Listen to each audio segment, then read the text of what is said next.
In the mysterious junction where reality blends with imagination, unfolds a unique tale delving into the endless sea of creativity and accomplishment. Embarking on this captivating voyage, we venture into a mystical universe shaped by the visionary Ernest Holmes, whose ideas transcend the confines of time and space. Imagine a cosmic corner where ideas manifest before reality, where dreams dance among stars, and creativity emerges as the primal force animating uncharted realms. It is within this unexplored realm that Holmes's visionary spirit nurtures the seeds of triumph. From the depths of consciousness to the farthest corners of the cosmos, join us on this extraordinary journey. We will traverse the veils of time and space, uncovering the secrets of creative thought, guided by Ernest Holmes's profound insights. His words resonate through the vast corridors of existence, urging us to peer beyond the surface of reality and embrace the boundless potential within our minds. Prepare for an adventure that transcends the ordinary, where the boundaries between dreams and reality blur, and the promise of success gleams like a guiding star in the universe of awareness. This marks the beginning of a unique expedition into the realms of creative spirit and accomplishment, where each whispered revelation unlocks new realms of opportunity and illuminates the wisdom of a visionary lost to time. Part 1. Instruction. A quest for truth is an exploration into the causes of things as humanity perceives and experiences them. The starting point of our thinking must always begin with our experiences.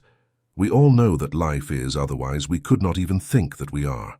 Since we can think, speak, and feel, we must exist. We live and are aware of life, therefore we must exist, and life must be if we are life and self-aware consciousness. It follows that we must originate from life and consciousness. Let us start from this simple fact. Life is, and life is conscious of itself. But what is the nature of this life? Is it mental, material, or spiritual? Some careful thought, based on logic rather than purely personal opinion, will greatly help to clarify some of these questions that initially seem to astonish us with their grandeur. How much of what exists can we call life?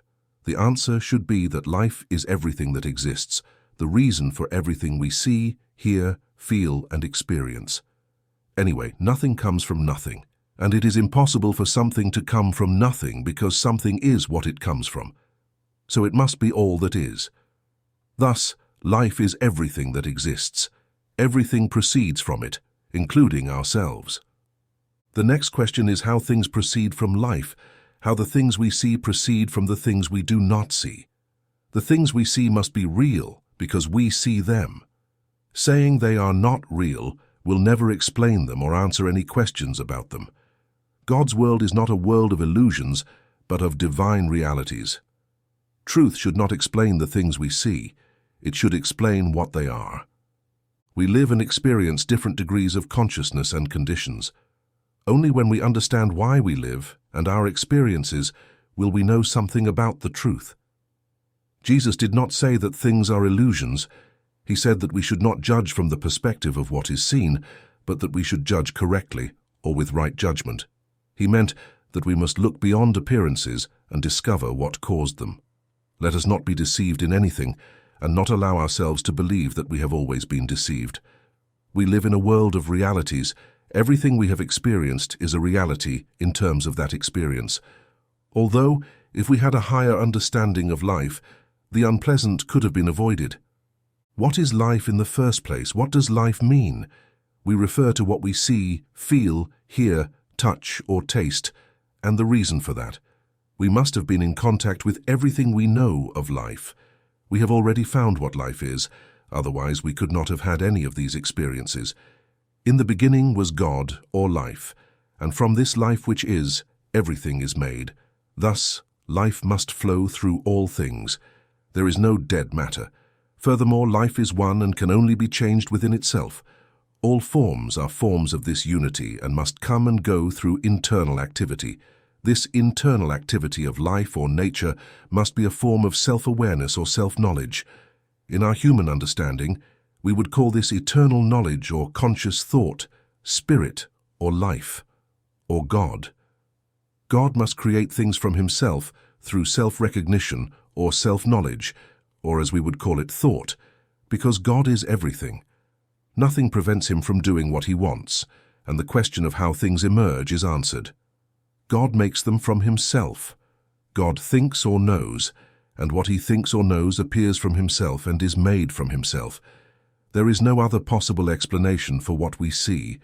Unless people are willing to start from there, they will never understand why things are not material but spiritual, the place of man in creation. But what place does man occupy? He is, therefore it is deduced that he is also made of God, since God or spirit is everything. Being made of God, we must partake of his nature. We are made in his image. Man is a center of God in God. What God is in the universal, man must be in the individual world. The difference between God and man is one of degree, not of quality. Man did not make himself, he is made of God. One could ask, why did God do this? No living person can answer that question. This is something only the Father knows. One might assume that God made man to live with him and enjoy with him, to be one with the Father. Indeed, it is true that those who have felt this more deeply have had corresponding spiritual power, which leads us to suppose that God truly made man as a companion. Man is the individual, and God is the universal, for as the Father has life in himself, so has he given to the Son to have life in himself. The spirit of man is made of the Spirit of God, and everything that man will ever be, all that he has or will have, must partake of the divine nature. Man did not make it so, but it is so, and he must accept the fact and see what he can make of it, if he has in his individual life the same power that God has in the universal. So this discovery will mean liberation from all servitude when man learns to use his power. In the same way that God governs his universal world, so man will govern his individual world, always subject to the law and higher life. This could not be otherwise if we realize what follows from it, for in realizing it, we discover that we live in a very different world than we thought we inhabited. God does not govern through physical law as a result, but first through inner knowledge, then comes the physical. Similarly, man governs his world through the process that we will call, for lack of a better name, the power of his thought. The inner life of man is one with the Father. There can be no separation for the obvious reason that there is nothing to separate him from God, for there is nothing else but life. The separation of two things implies the putting of a distinct element between them, but as there is nothing distinct from God, the unity of God and man is firmly established forever. My Father and I are one, a simple affirmation of a great soul who perceived life as it truly is, not merely from an external perspective. Starting from the premise that man has the same life as God, it is deduced that he uses the same creative process. Everything is one, proceeds from the same source, and returns to it. The things we see are not made from the things that appear. What we see comes from what we do not see. This is the explanation for the entire visible universe, and it is the only possible explanation. Just as God's thought creates worlds and peoples, all living beings, our thought creates our world and peoples, all the experiences we have had. Through the activity of our thought, things come into our lives, and we are limited because we have not known the truth. We thought that external things were reality, whereas all the while we had within us that which could have changed everything and given us freedom from bondage. The question then naturally arises, why did God create man and make him a free agent? If God had created us in such a way as to compel us to do something that was not of our choosing, we would not have been individuals at all, we would have been automatons. Since we know that we are individuals, we know that God made us this way, and we are only discovering the reason. Any man who awakens to this supreme truth of all time will find that it answers all questions. He will be satisfied that things are as they are. He will perceive that he can use the power that God has given him to act, think, and live in such a way that he will not hinder in any way the great law that operates through him. With the clarity of his perception and the greatness of his understanding of this power, he will provide within himself a starting point through which God can act. There will no longer be a feeling of separation, but in its place will come this divine certainty that he is one with God, and thus he will find his liberation from all suffering, whether of body, mind, or possessions. The beginning of understanding, Man begins to realize that he has life within himself as the great gift of God to him. If he truly has life, if he is of the same nature as God's life, if he is an individual and has the right to choose for himself what constitutes individuality, then it follows that he can make his life what he wants. He can make himself what he desires. Freedom belongs to him, but this freedom is within the law and never outside it. Man must obey the law. If he disobeys it, it must act as law and therefore must punish him. This cannot be changed, but he must submit to it. Freedom comes to the individual when he understands the laws of his own life and conforms to them, submitting them to his use to obtain health, happiness, and success. The law exists throughout nature and governs all things, both visible and invisible. The law is not physical or material, but mental and spiritual. The law is God's method of action. We must think of God as the Great Spirit, whose only impulse is love, freely given to all who ask, and he rejects no one. God is our Father in every sense of the word, watching over, caring for, and loving all equally. Though all is love, for things not to be chaotic, everything is governed by law, and as far as you and I are concerned, this law is always mental. Our conditions are governed by our thought. It is easy for an ordinary person to see how the mind can control and even govern the functions of the body. Some can go further and see that the body is entirely governed by consciousness. They can see this without too much difficulty, but it is not as easy for them to see how thought governs their conditions and decides whether they will be a success or a failure. We will stop here to ask the question, are not our conditions controlled by thought? No. So why are they controlled? Some will say that conditions are controlled by circumstances. But what are circumstances? Are they a cause or an effect? Of course, they are always an effect. Everything we see is an effect, something that follows a cause, and we deal only with causality. Effects do not create themselves, but they are held in place by the mind or causality. If this does not fit your thinking, start over and realize that behind everything you see is the silent cause of your life. You are that cause. There is nothing else but the mind, and nothing moves except when the mind moves it. We have agreed that although God is love, your life is absolutely governed by the mind or law in our lives of conditions.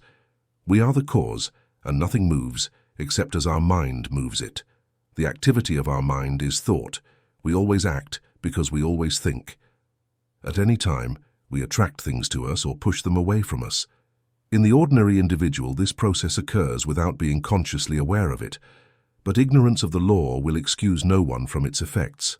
Someone will say, "Do you think he thought of failure or wanted to fail?" Of course not, you wouldn't be stupid to think that. But according to the law, which we cannot deny, you must have thought of things that would produce failure. Perhaps you thought failure might happen, or in some other way you opened the door to it in your mind. Reflect on the reason for things, and you will find that you are surrounded by a mind or law that returns to the manifested thinker everything he thinks. If this is not true, man would not be an individual. Individuality can only mean the ability to think what we want to think. If this thought is to have power in our lives, there must be something that manifests it. Some are limited and bound by the law out of ignorance. This law is sometimes called karma. It is the law that binds the ignorant and gives freedom to the wise. We live in the mind, and it can only return to us what we think. No matter what we do, the law will always prevail. If we consider ourselves poor and in need, the mind has no choice but to return to us what we have thought. At first it may be difficult to understand, but truth will reveal to the seeker that the law could not act otherwise. What we think is the pattern and the mind is the builder.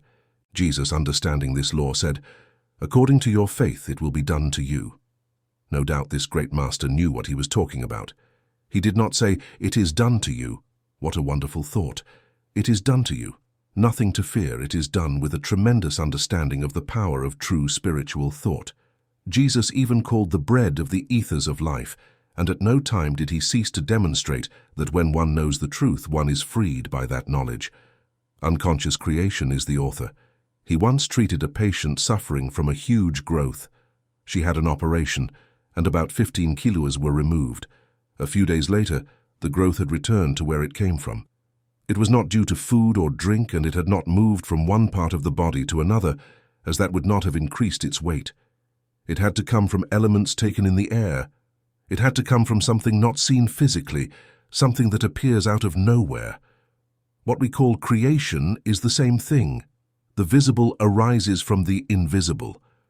Wasn't that a phenomenon of creation?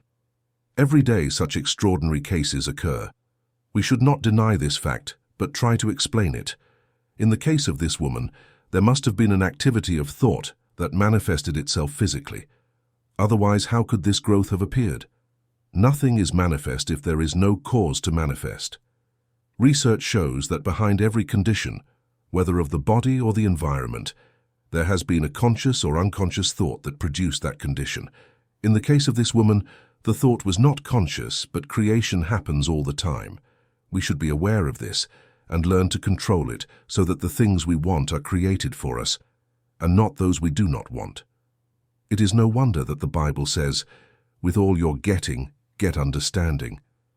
Jesus understood all this, which is why he had no difficulty in doing what he did. It was because Jesus understood and used these great laws with an objective consciousness that people thought he must be God. And when something unusual happens today, people think a miracle has been performed. Jesus was not God. He was the manifestation of God, and so it is for all people. I say that you are gods, and all are sons of the Most High. A thinking person will be forced to admit, in the light of all this, that creation is first spiritual through mental law, then physical. In its expression, man does not really create. He uses the creative power that already exists. Relatively speaking, he is the creative power in his own life, and to the extent that his thought goes, something goes with him, which has the power to manifest the thought thing. Until now, men have used this creative power in ignorance, and consequently, they have attracted all sorts of conditions upon themselves. But nowadays, hundreds of thousands of people are beginning to consciously and constructively use these great laws of their being. Here lies the great secret of the movements of the new thought, under various names, cults and orders, all using the same law. Although some deny true revelation to others, we should adopt a mental attitude where we recognize truth wherever we find it. The problem with most of us is that unless we see sugar in a sugar bowl, we think it must be something else, and so we cling to our petty prejudices instead of searching for fundamental principles. The first step we must realize is that since every thought manifests, it necessarily follows that every thought does the same. Otherwise, how could we know that the particular thought we had in mind would be the one to create? The mind must either manifest everything or nothing at all.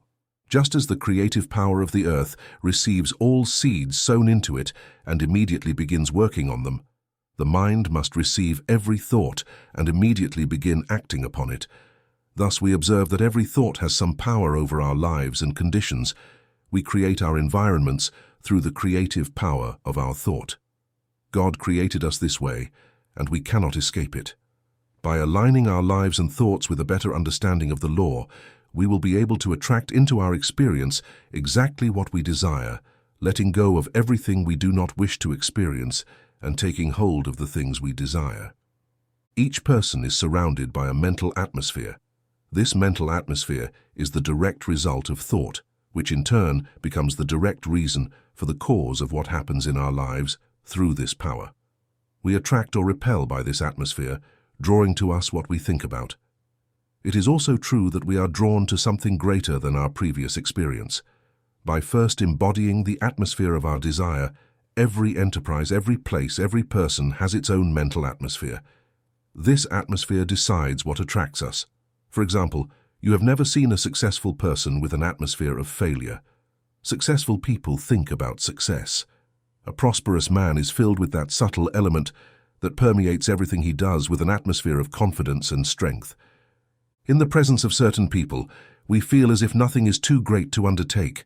We feel uplifted, inspired to do great things, to fulfill ourselves. We feel strong, firm, assured.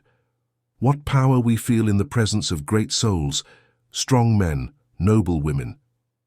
Have you ever wondered why such people have this effect on you, while others seem to depress you, drag you down, and in their presence you feel as if life is a burden to bear. One is positive, the other negative. In all physical aspects they are equal, but one has a mental and spiritual power that the other does not. And without this power, the individual can hope to accomplish very little. Which of the two do we prefer? With whom do we want to associate? Certainly not the one who depresses us. We already have enough of that. But what about the man who inspires us, our own courage? This is the man we will always turn to. Even before joining him in our eagerness to be close, even hearing his voice, we feel a strength coming toward us. Do you think that a man with such a wonderful power of attraction will ever lack friends? Will he ever need to seek employment? He already has so many opportunities at his disposal that he is weighing which one to choose. He does not need to become a winner. He already is. Thoughts of failure, limitation, or poverty are negative and must disappear from our lives forever.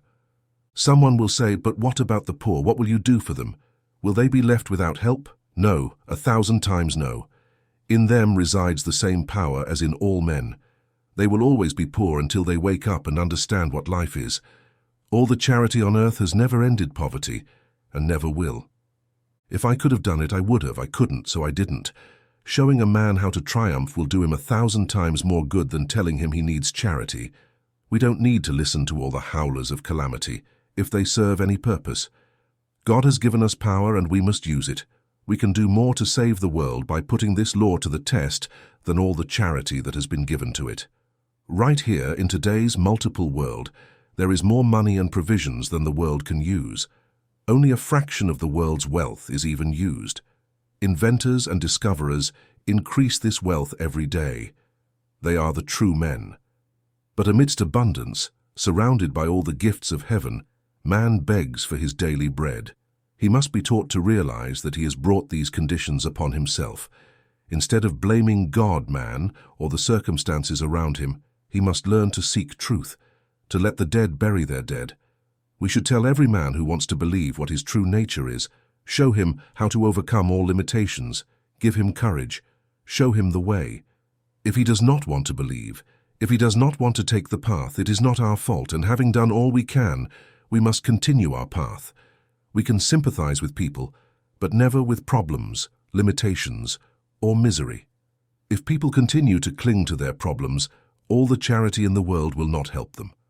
Remember that God is that silent power behind all things, always ready to burst forth in expression when we have provided the proper channels, which are receptive and positive faith in the proof of things invisible, but eternal in the heavens. Everything is spirit, and we must provide it a receptive channel as it passes through us toward the external expression of our affairs. If we allow the world's opinion to control our thoughts, it will be our demonstration. If, on the contrary, we rise above the world, we will do something new. Remember that all people make demonstrations. Most of them make those they do not desire, but the only ones they cannot do with their current powers of perception. To achieve strength, we must employ the right mental attitude in everything we do, fill ourselves with such courage and such power of strength that every thought of weakness flees before us. If a thought of weakness arises, ask yourself this question: is life weak? If life is not weak, and if God is not discouraged, then you are not. You never have been and never will be. I would like to see the diseased and discouraged thought that could resist this mental attitude. No, life is strong, and you are strong with the strength of the infinite. Forget everything else while you revel in this strength. You are strong and you can say, I am. You have worked under an illusion. Now you are disillusioned. Now you know, and knowing is using the law constructively. I and my Father are one. This is a force for the weak and a life for all who believe. We can fill ourselves in such a way with the power of attraction that it will become irresistible. Nothing can prevent things from coming to the man who knows that he deals with the same power that creates everything, moves everything, and yet holds all things in place. I am one with the infinite spirit. Let this resonate within you over and over again every day until you rise to that height where, looking, you see. To be sure that we create the appropriate mental atmosphere and thus attract what we desire, we must first monitor our thoughts to avoid creating what we would not like to manifest. In other words, we must only think about what we want to experience.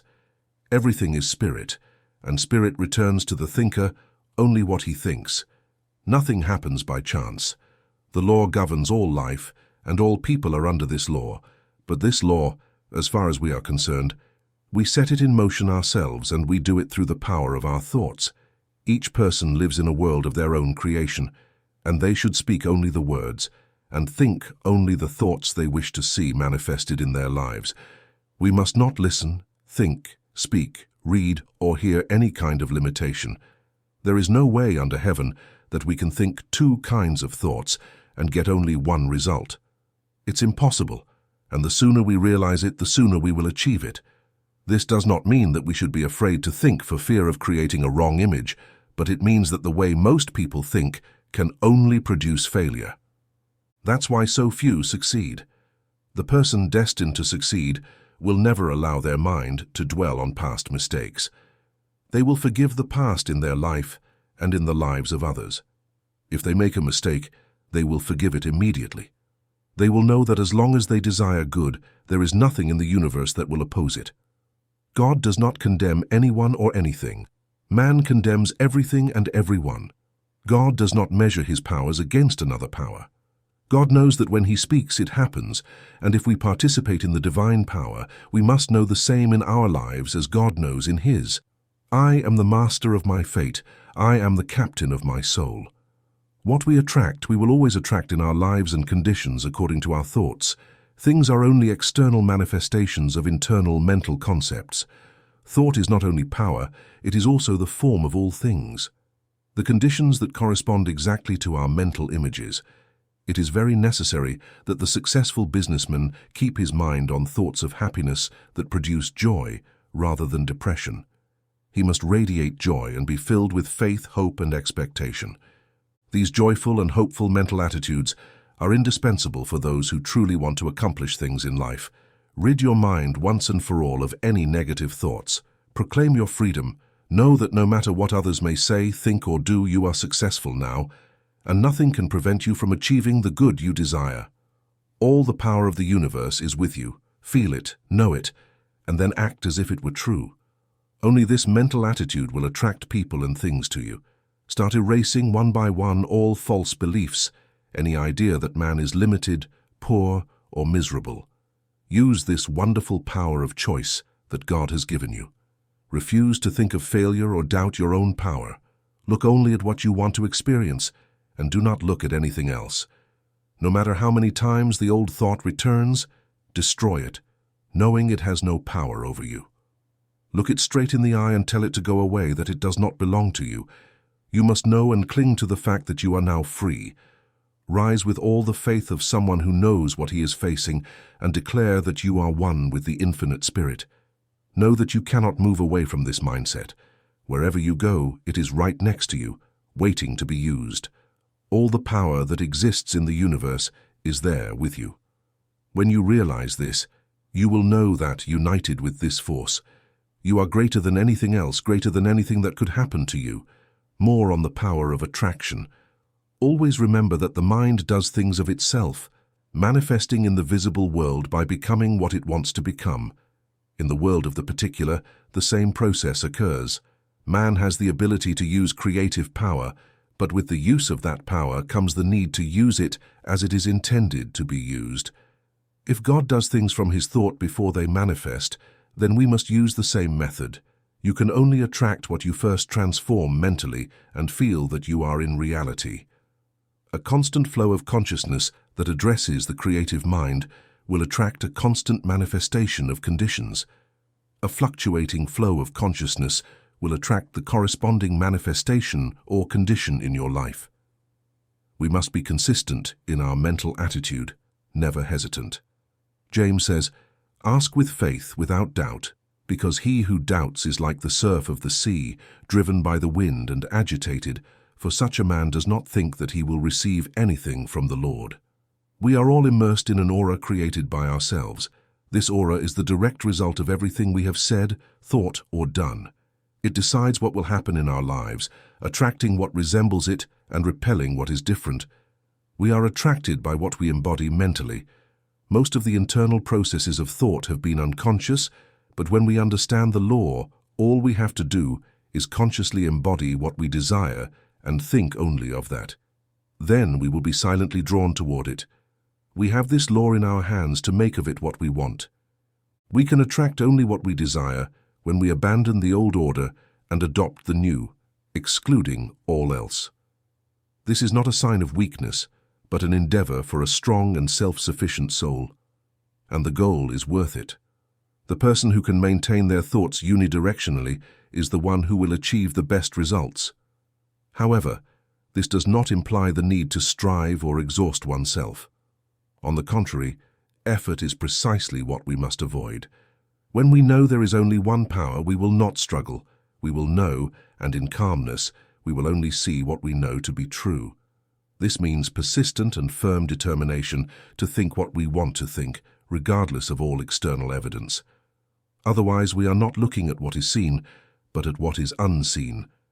The king of Israel understood this when he saw the enemy army approaching and said, "We have no strength against this great company, but our eyes are fixed on you, on the only power, how to attract friends." The man who has learned to love all people, no matter who they are, will find many people who will return this love to him. This is not simply a feeling or a religious mental attitude. It is a deep scientific fact to which we must pay attention. The reason is that as everything is spirit, and we attract to ourselves what we first transform into, as long as we do not learn to love, we will not send out vibrations of love. And as long as we do not send out vibrations of love, we will not receive love in return. One of the first things to do is to learn to love everyone. If you haven't already, start now. There is always more kindness than evil in people, and seeing kindness tends to bring it forth. Love is the greatest healing and attracting power on earth. It is the very reason for our existence, and it explains why people must have something or someone to love. Life that has not loved has not lived. It remains dead. Love is the only driving force of creation, and the man who does not have it as the greatest motivation in his life has never developed the true creative instinct. No one can swing toward the universal without love, because the whole universe is based on it. When we find ourselves without friends, what we must do is immediately send our thoughts to the whole world, send them filled with love and affection. Know that these thoughts will meet someone else's desires who wishes the same. Somehow, both will be attracted to each other. Stop thinking that people are strange, as such thoughts will only cause misunderstandings and lose the friends we currently have. Think that the whole world is your friend, but you must also be a friend to the whole world.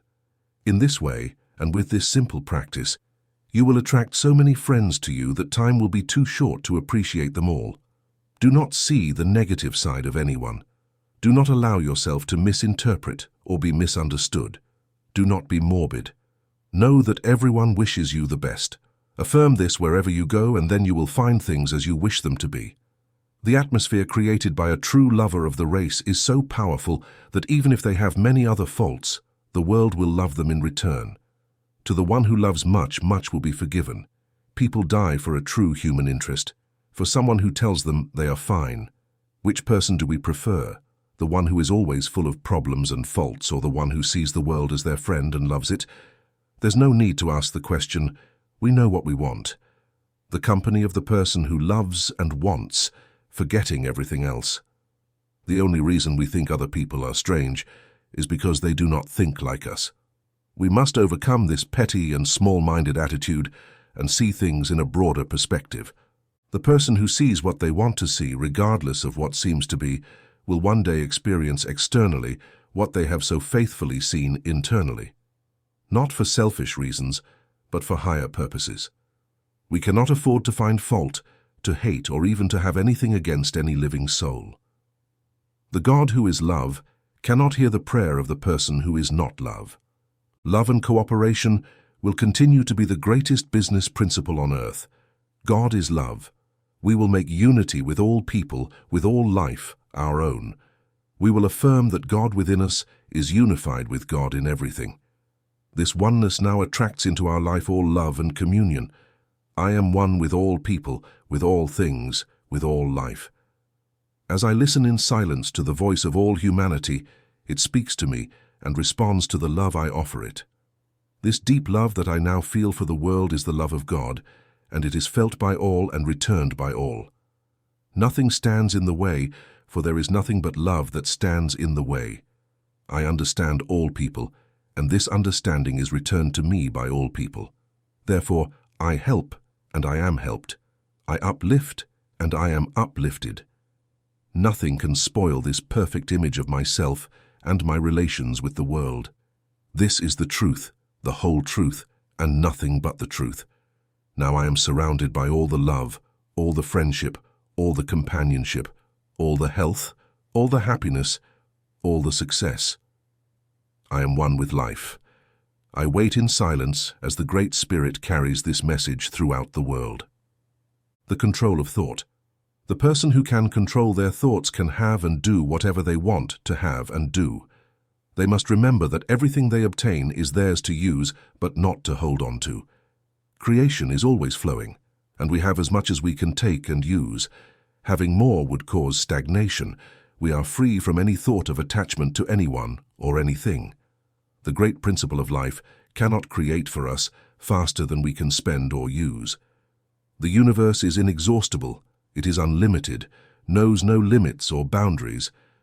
We do not depend on a reed shaken by the wind, but on the very principle of life. For everything we want, have, or will have, it is not some power or great power we affirm again, it is all power. All we have to do is believe it and act as if it were true, without hesitation. No matter what happens, by doing this we will find that things constantly come to us, and they come without that horrible effort that destroys the peace of most people. We know that there can be no failure in the divine mind, and this mind is the power we rely on. However, just because we rely on the divine mind does not mean that we do not have to do our part. God will act through us if we allow it, but we must act outwardly as if we are sure of ourselves. Our role is to believe, then to act with faith. Jesus went to the tomb of Lazarus, believing and knowing that God was acting through him. Often we may have to go somewhere or do something, and we must know with deep conviction that there will be a power accompanying us that no one can contradict. When we feel this secure place in our thought, all we will have to do is act. There is no doubt that the creative power of the universe will always respond. This is always the case. So we do not have to worry about anything, but rather present our requests with thanksgiving. When Jesus said, "All the things you pray for and ask, believe that you will receive them, and they will be yours," he was uttering one of those many profound truths that were so clear to him and that we are only beginning to see. He knew that everything is made of spirit, and that without this positive acceptance on the part of the individual, there is no mold into which spirit can pour itself into form. In the mind of God, the correct mold exists, the true knowledge, but in the mind of man, this true knowledge does not always exist. Since God can only act for us by acting through us, nothing can be done for us unless we are positively receptive. But when we understand the law and how it works, we then provide this complete inner acceptance. In doing so, we allow Spirit to do the work, to give the gift. The reason we can make our requests known with thanksgiving is that we know from the start that we are going to receive, and thus we cannot help but be grateful. This attitude of gratitude towards Spirit puts us in close relationship with the power and adds much to the reality of what we aspire to. Without it, little can be accomplished. So let us cultivate all the gratitude we can. With gratitude, we will send our thoughts into the world, and when they return, they will be laden with the fruits of the Spirit. Creating an environment for the student. For the student who has understood that everything is spirit and that everything is governed by law, another thought comes, that they can create or have created for them from their own thought. They can create a mental atmosphere of success so powerful that its power of attraction will be irresistible. They can send their thought throughout the world and have it return with what they want. They can fill their place of business with the power of success that will attract from far and near. Thought will always return to us what we have sent. First, we must clear our thought of all unbelief. This book is written for those who believe and for those who believe it will come true in their life. Without mental clarity on the part of the thinker, there can be no true creative work. Just as water reaches only its own level, the Spirit will render to us only what we first believe. We always get what we believe, but not always what we want. Our thought has the power to reach into outer conditions and create an exact match with our inner convictions. In thinking, you set in motion a power that creates. It will be exactly as you think. You send an idea to the Spirit, and the Spirit creates it for you and sets it on the path of your life. Consider it as your best friend, always with you. Wherever you are, it never abandons you.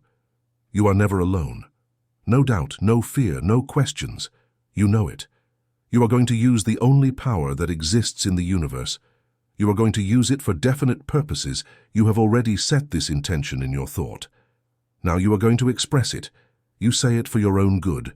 You only desire good, and you know that only good can come to you. You have made your unity with life, and now life is going to assist you in your affairs. You will establish in your rooms an atmosphere of success so strong that it will become an irresistible barrier against everything. In realizing the greatness and omnipotence of the One, you are so sure that you will not even look to see if it is going to happen. You know it, and now your word, which is one with infinite life, must be spoken with calm and perfect confidence. It must be taken and operated on immediately. Perfect is the model, and perfect will be the result. You are surrounded by what you desire. More than that, you are the thing you desire. Your word establishes it now and forever. Look at it, feel it, know it. Now, you are surrounded by perfect life, infinite activity, all power, all guidance. The power of the Spirit brings you all people, supplies you with all good, fills you with all life, truth, and love. Wait in perfect silence as this inner power takes care of it, and then you will know that it has been done to you. From this word comes the power of the infinite. The words that I speak are spirit and life. The power of words, the speech of man spoken into the creative spirit, is endowed with the power of expression. By our words, we are justified, and by our words, we are condemned. Our words have exactly as much power as we invest in them. This does not mean power through effort or tension, but power through absolute conviction or faith. It is like a little messenger who knows what it is doing and knows exactly how to do it. We express in our words the intelligence that we are, and supported by this greater intelligence of the universal spirit, our words become a law for that which they are spoken. Jesus understood this much better than we do. In fact, he believed it absolutely. For he said, "Heaven and earth will pass away, but my words will not pass away until all is accomplished." This makes our words inseparable from absolute intelligence and power. Now, if any word has power, it follows that all words have power. Some words may have more power than others depending on our conviction, but all words have a certain power. Therefore, we must be very careful with the words we speak. All of this demonstrates that we are truly one with the infinite spirit and that our words have the power of life within them. The word is always with us and never far. The word is within our own mouth. Whenever we speak, we are using power. We are one in spirit with the whole universe. We are eternally united in this spirit with real power. It is our fault if we do not use this truth after having seen it. We should feel surrounded by this spirit, this great pulsating life, this reality that sees and knows all. When we feel this close presence, this great power and life, then all we have to do is speak to it. Speak with all the positive conviction of the soul that has found its source, and above all, never fear, but know that it will be done unto us as we have believed. What wonderful power, what newness of life and power of expression await those who truly believe. This will not be achieved by humanity until men awaken to the real facts of being. Humanity has not yet begun to live, but the time is approaching. Thousands are already using this great power, and thousands more are watching and anxiously waiting for the new day. Why is it necessary to always believe when we pray? We must believe that we already have the things we need. As we have said before, this belief is already necessary because everything is spirit, and until we provide this complete acceptance, we have not created a mold into which spirit can pour and through which this positive belief can manifest. This conviction is absolutely essential for true creative work, and if we do not currently have it, we must develop it. Everything is law, and cause and effect occur throughout all of life. Spirit is the cause, and what we call matter or the visible is the effect. As water freezes into the shape where the spirit is poured, the spirit merely solidifies into the forms our thought takes. Thought is form. The individual provides the form. He never creates or manifests this by himself. There is something that does all this for him. His only activity is the use of this power. This power is always at hand, ready to be spoken, and at the same time ready to give form to the word's invisible expression. But the mold most of us provide is very poor, and we change it so rapidly that it resembles more a movie than anything else. We already have the power. It is the gift of the Most High in its finite expression. But our ignorance of its use has made us create the incorrect form, which in turn has made the spirit produce the form we have thought. We can never hope to escape this law of cause and effect. Although we may think at first that it is something harsh, when we understand it, we will see it as absolute justice, without which there could be no individual life acting of itself. Due to our divine individuality, even God may have to wait for our acknowledgement of Him and His laws. Business people would do well to remember this and shape their thinking to be ready to receive what they send out. No thoughts of discouragement or disorder should be created, but only positive assurance, powerful thoughts of success, divine activity, the feeling that with God all things are possible, the belief that we are one with this great thought. These are the thoughts that make success. Understanding that we are dealing with one, not two, powers allows us to think clearly. We are not concerned with competition, opposition, or failure, because there is nothing but life, and this life continually gives us everything we can ask for, desire, or think about. Now we can see how essential it is to keep our thoughts unidirectional, always thinking only about what we want, not letting our mind dwell on anything else. In this way, the Spirit works through us. This is why so many people fail. The average person, when they sit down to handle their business, unconsciously does exactly what they should have avoided, and then wonders why they didn't get the desired results.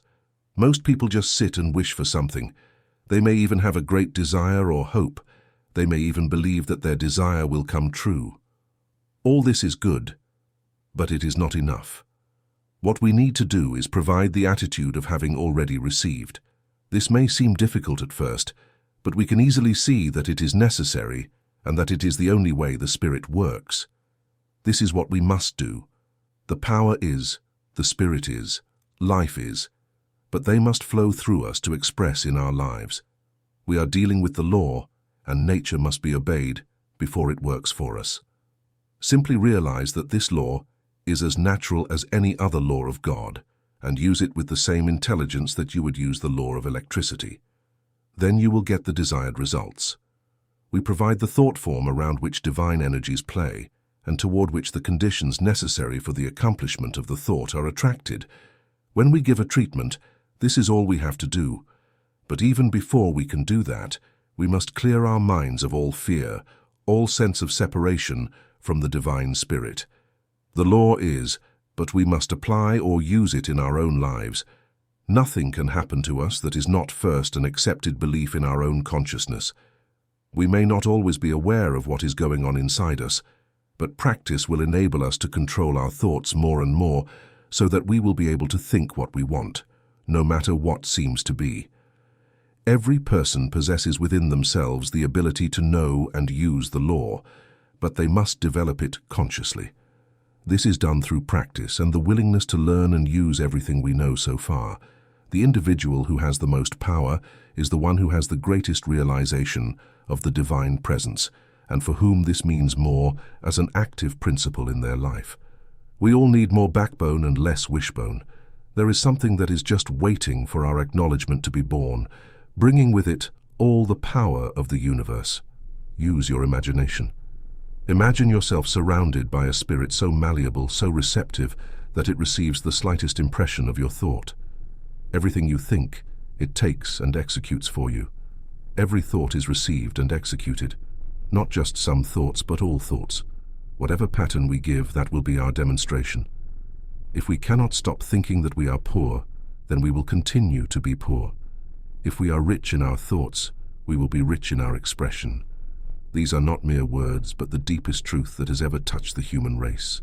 Hundreds of thousands of the most intelligent thinkers and the most spiritual people of our time are demonstrating this truth. This is not about illusions, but realities. Pay no more attention to those who ridicule these ideas than you would to the breath of the wind. At the center of your soul, choose what you want to become, what you want to achieve, and hold on to it. Every particle in the silence of absolute conviction knows that it is already done. It is as done for you now as it will be when you experience it outwardly. Imagine that you are what you want to be. See only what you desire. Do not even think of anything else. Hold on to that, never doubt. Say several times a day, I am that. Realize what this means. It means that the great universal power of the Spirit is that, and it cannot fail. The right of man to choose. Man is created as an individual, and as such he has the power to choose. Many people seem to think that man should not choose, that since he has asked the Spirit to guide him, he no longer needs to act or choose. This is taught by many teachers, but it is not in line with our individuality. If we did not have this privilege, this power of choice, we would not be individuals. What we must learn is that the Spirit can choose through us. But when this happens, it is an act on our part. Even if we say, I will not choose, we are still choosing, for we choose not to choose. We cannot escape the fact that, at every step, life is a constant choice. What we must do is select what seems right to us and know that the universe will never deny us anything. We choose, and the Spirit creates. We must strive to choose what will always express a greater life, and we must remember that the Spirit always seeks to express love and beauty through us. If we are in harmony with them and work in harmony with the great creative power, we should not doubt its willingness to work for us. We must know exactly what we desire and have a perfect mental image of it. We must absolutely believe that we already have it and never do or say anything that denies it. Life and opportunity. One of the most overwhelming mistakes people make is to believe that they are too old to do things. This stems from a lack of understanding of what life really is. Life is consciousness and not years. The man or woman who is 70 years old should be more capable of demonstrating than the one who is only 20. They should have developed higher thought, and it is thought, not conditions, with which we deal. Amelia Barr was 53 years old before she wrote a book. Afterward, she wrote more than 80 books, all very popular. Mary Baker Eddy was 60 years old before she began her work and engaged in all her great activities until she passed to a higher plane. The author of this book once took a man over 60 who thought he had lost the opportunity for success and taught him these principles, making him a successful businessman within a year. Now he is doing well and has never been happier in his life. The last time he was interviewed, he said his business was increasing every day and that he had just begun. Every day he stands in his store and imagines more activity. He speaks the word and realizes the increase all the time. If this were not true, then life would not be worth living. What are a few years in eternity? We must overcome these false notions about age and competence. In truth, the word competition is never mentioned. People who think about it have never known the truth. Life is what we make of it from the inside, not the outside. We are as old as we think we are, no matter how many years we have lived on this planet. All demonstrations take place within ourselves. Creation flows eternally through all things. The law always works from this inner pattern. We do not struggle with conditions. We use principles that create conditions. What we can mentally embrace, we can achieve, no matter how difficult it may seem from the outside. All external things are nothing more than the outer edge of the activity of inner thought. You can easily verify this for yourself. If you have a business, for example, an ice cream stand or a counter, and business is not going well, look closely at your own thinking and see what you find. You will find an established belief there that the business is not doing well. You do not feel a sense of activity within yourself. You do not find any sense of success in your thinking. You do not expect many customers. Now suppose someone comes and asks you what the problem is, why you are not doing more business. Your answer would be something like, "It seems that people do not want what I am selling." Or perhaps something like, "I am too old to compete with modern methods." Or even, "Times are tough." All of this is negative thinking. Well, this person you are talking to does not believe a word you are saying. He knows that causality is in the mind and not in matter, and he says that it is all in your own mind. The problem with you is that you do not feel success. You may have heard something like this before. This makes you think, and of course you realize that there was a time when nothing else existed but life. So, everything that has been created must have emerged from this life, for what we see must come from what we do not see. You must admit it. Therefore, what you do not see must be the cause of everything, and you must also admit it. And this cause works by law. You are obliged to admit it. So this law, being everywhere, must be within you. This is harder for you to see, but after much reflection, you begin to realize that this is so. Then, without knowing where your thought processes are leading you, you have conceded that you yourself are the reason for what happens in your life, whether it be success or failure. God could not make you otherwise while simultaneously making you an individual who chooses for himself. It is obvious. Now, what are you going to do about it? This is what you must do. Every time you think of failure, you will replace it with strong and radiant thoughts of success. You will speak of activity in your business every day. You will see only activity, and you will know that it is the law you are using, the universal law, and as such, your thought is as certain as God's thought. Every day, you will give the great creative intelligence exactly what you want to happen. You will see only what you desire, and in the silence of your soul you will speak and it will be given to you. You will believe that a great divine love flows through you and through your business. You will be grateful for this love that fills your life and satisfies your soul. You are a different person, so full of activity and courage that when you meet people, they will be amazed by your energy. They will start to want simply to be in contact with you. They will feel encouraged. In a few months you will be successful. People will come to you and ask how you did it. The answer will be the same as the one you received a few months ago. The man who speaks to the public does the same thing. He daily envisions crowds of people coming to listen to him. He sees nothing else. He experiences what he feels and sees. Never forget this. Life comes from within and not from without. You are the center of power in your own life. Be sure and do not accept false suggestions. The world is full of calamity howlers.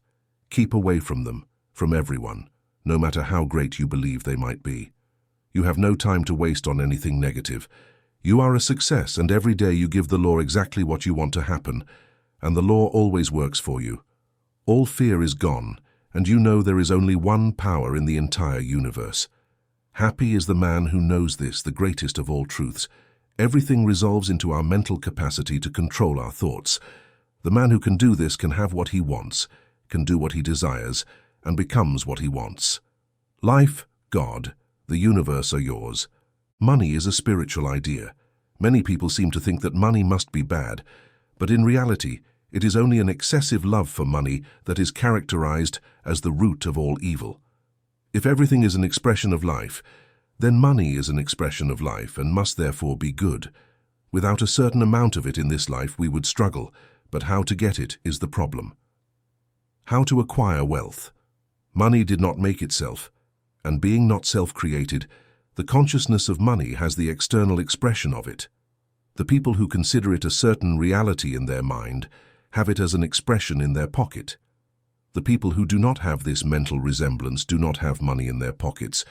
What we must do is acquire a consciousness of money.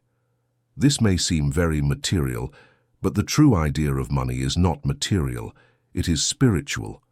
We must make our unity with it. We can never do this as long as we keep it away from us, thinking we do not have it. Let's change the method and start making our unity with supply by declaring daily that all the power in the universe brings us everything we can use. Feel the presence of supply. Know that it is now yours. Make yourself feel that you have it now and that it will be given to you. Work with yourself until there is nothing in you that doubts. Money cannot stay away from the man who understands that everything is spirit and that divine law governs his life. Thank every day for the perfect supply. Feel that it is yours, that you have come into full possession of it now. Refuse to speak of poverty or limitation. Cling to the fact that you are rich. Acquire the consciousness of $1 million.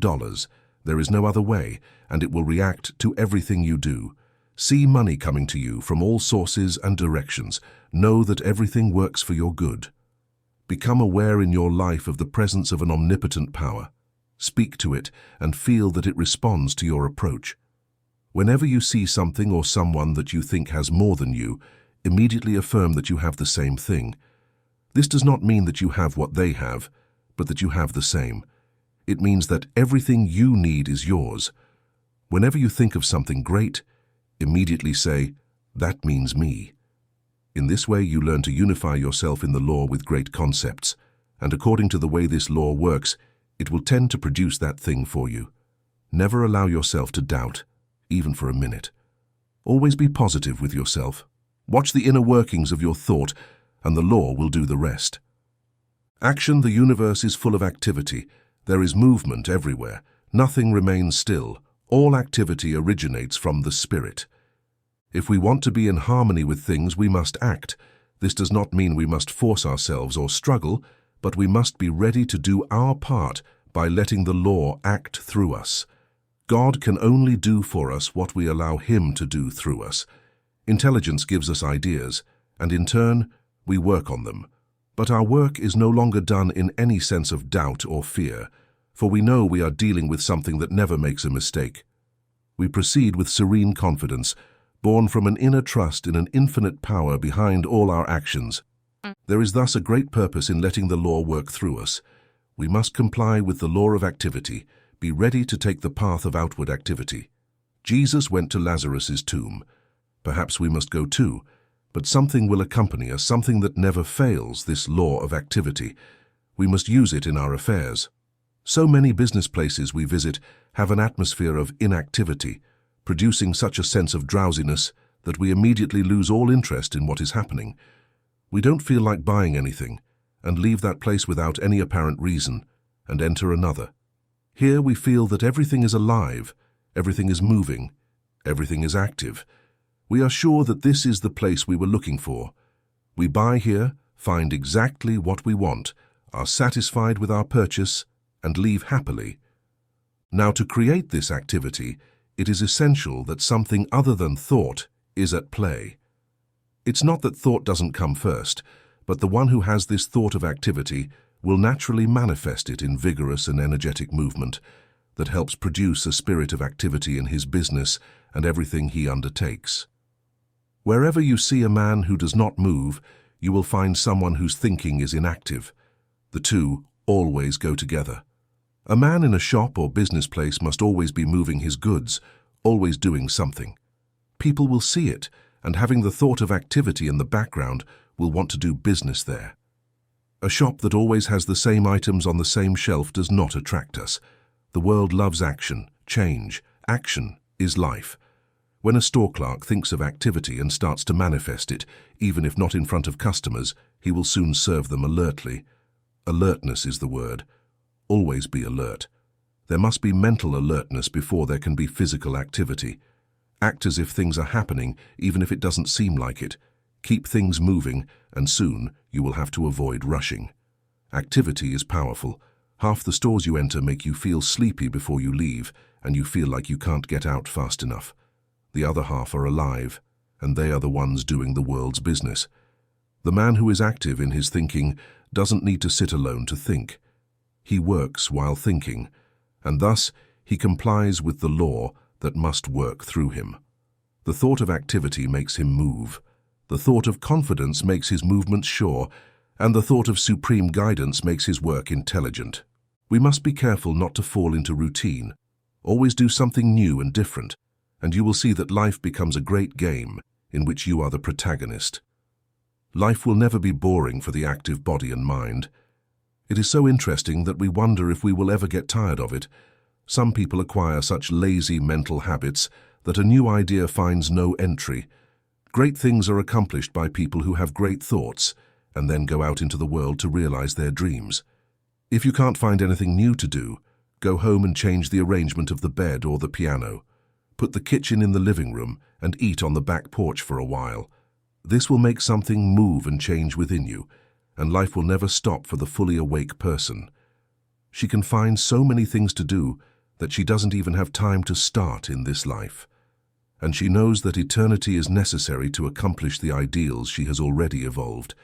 Everything comes from the mind, but the mind acts on itself, and we must act on ourselves and on conditions, not as slaves, but as masters.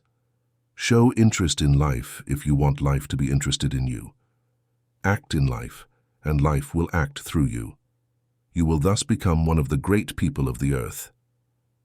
Ideas of the infinite. Suppose we want to draw from the universal mind a definite idea, guidance, information, direction. How do we do it? First, we must convince ourselves that we can.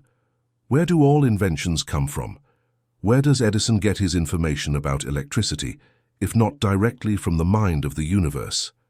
Everything that has happened to the human race comes directly from the mind. It could come from nothing else. Every invention is nothing but the discovery of something that already exists, although we have not yet seen it. Where does the harmony of music come from? Where could it originate, if not from the mind?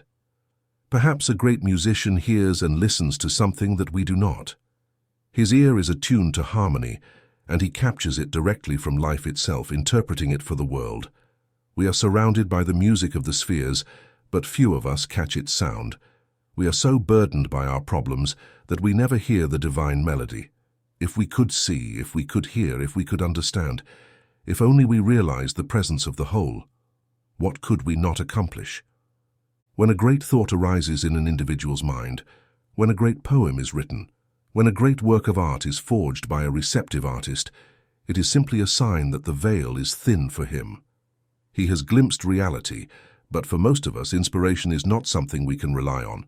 We must follow the slower but no less certain method of receiving directly from the infinite. The method is simple and very effective. When you want to know something specific or how to begin a certain line of action, you must first be silent within yourself. Do not let yourself be troubled by any outward appearance. Never be disturbed by effects, for they did not make themselves and have no intelligence to contradict you.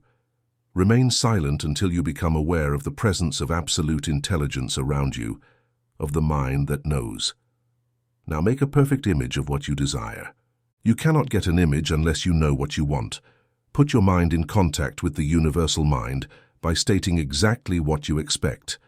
Ask for it. Believe that you receive it, and wait. After a few minutes, declare that now you know it, even if it seems that you do not. However, in the depths of consciousness, you have received the impression. Be thankful because you are receiving it now. Do this every day until you receive guidance. Sometimes it is good to do this just before sleeping. Never deny the knowledge that has been given to you after doing this. There will come a time when an idea will begin to take shape. Wait for it, and when it appears, act on it with all the conviction of someone who is perfectly sure of themselves. You have obtained understanding directly from the source of all understanding, the knowledge from the source of knowledge. Anyone can do this if they are persistent. It is a sure direction and guide, and it will never disappoint us. But we must be sure not to deny at other times what we affirm in moments of faith. This way, we will make fewer mistakes, and over time our lives will be controlled by supreme wisdom and understanding. Never rely on others. Never lean on other people. You have within yourself enough strength to accomplish everything necessary. The Almighty has implanted genius within each soul, and what we must do is unearth this inner genius and let it shine. We will never realize it as long as we seek guidance from others. Rest in yourself. Wait in gentle silence, and there you will find all the power and intelligence of the universe. They are already inside, ready to be used. The divine spark must be kindled into a flame of the living fire of your own divinity. Self-confidence is the word to dwell upon. Listen to your own voice. It will speak to you in unmistakable terms. Trust yourself more than anything else. All great men have learned to do this. Each person, within their own being, is in direct communication with infinite understanding. When we depend on other people, we merely take their light and try to illuminate our path with it. When we depend on ourselves, we rely on that inner voice, which is God speaking in and through man. Man is the inlet and outlet of all that is in God. God made us and brought us to the point where we recognize our own individuality.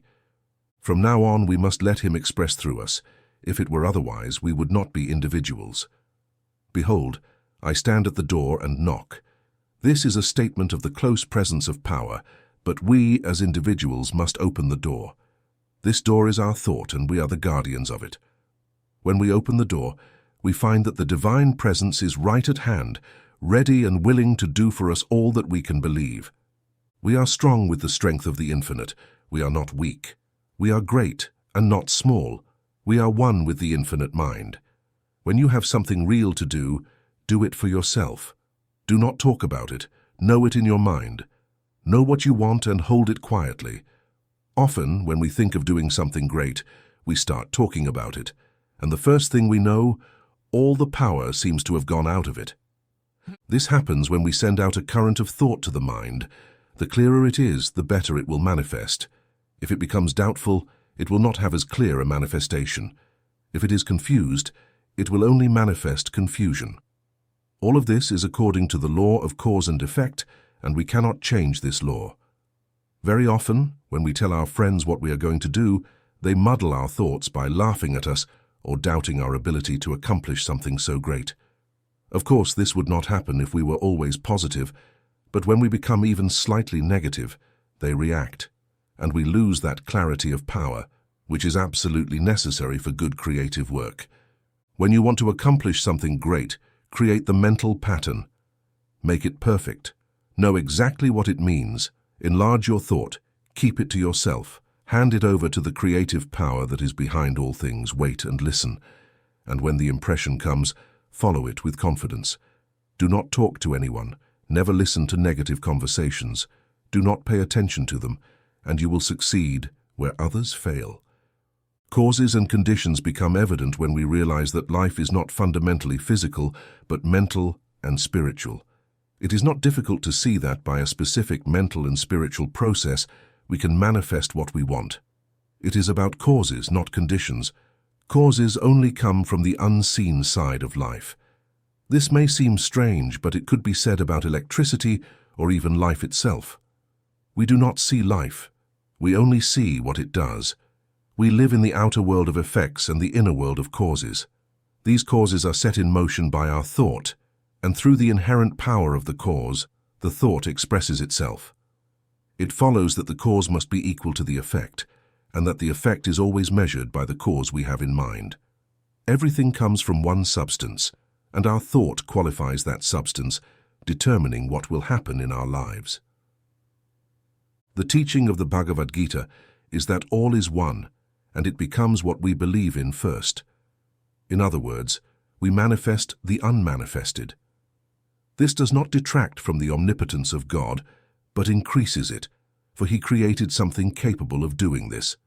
God continues to reign in the universe, but we are given the power to reign in our lives. We must realize that we are dealing with a substance that we have the right to handle, and by learning its laws we can use them to our advantage, as Edison does with electricity. The substance with which we deal is never limited, but we often are because we extract only what we believe due to our own limitations. There is no reason why the universe should have boundaries because of our limitation. Our limitation is simply our disbelief. Life can give us something great or small. When it gives us something small, it is not limited, just as life is not limited when it creates a grain of sand instead of a planet. In the grand scheme of things, all sorts of small and large forms are necessary, combined to form a complete whole. The power and substance behind all of this remain infinite. This life can become for us only through us, and this becoming is the transition from mind to expression in our lives through the form of the thought we give it. Life is never limited. An ant has as much life as an elephant, even though its size is smaller. The issue is not size but consciousness. We are not limited by real boundaries, but by false ideas about life, and by failing to recognize that we are dealing with the infinite. Limitation is an experience of the race, but it is not God's fault, but man's perception. To prove this, let every man break the bonds of this false perception of life, and he will immediately begin to express less and less limitation. This is the growth of inner idea. People often say when told this, "Do you believe I chose to be poor and miserable? Do you take me for a fool?" No, you are not a fool, but it is very possible that you have been deceived, and this has happened to most of us. I do not know anyone who has escaped being deceived about life. You may not have had thoughts of poverty, but at the same time you may have had thoughts that produced it. Observe the process of your thought and see how many times a day you think about something you would not like to see happen. This will convince you that you must be careful about what your thought must be controlled. What we must do is reverse the process of our thought and ensure that we have only positive and constructive thoughts. The calm determination to think only of what we want to think, regardless of the conditions, will do much to put us on the path to greater achievement in life. Of course, we will stumble. Of course, the path is not easy, but we will grow every day. We will give the creative mind a newer and larger concept to work on in the life around us every day. We will overcome some negative tendencies, and we must stick to them until we have mastery over all our thoughts. On that day we will rise to never fall again. We must be kind to ourselves, never discouraged or give up until victory. Feel that you are always supported by an omnipotent power and a loving Father, and the path will seem easier to you. Mental equivalence. One of the most necessary things to remember is that we cannot demonstrate life beyond our mental capacity to embody it. We give birth to an idea only from within. What we are, we put into our thought.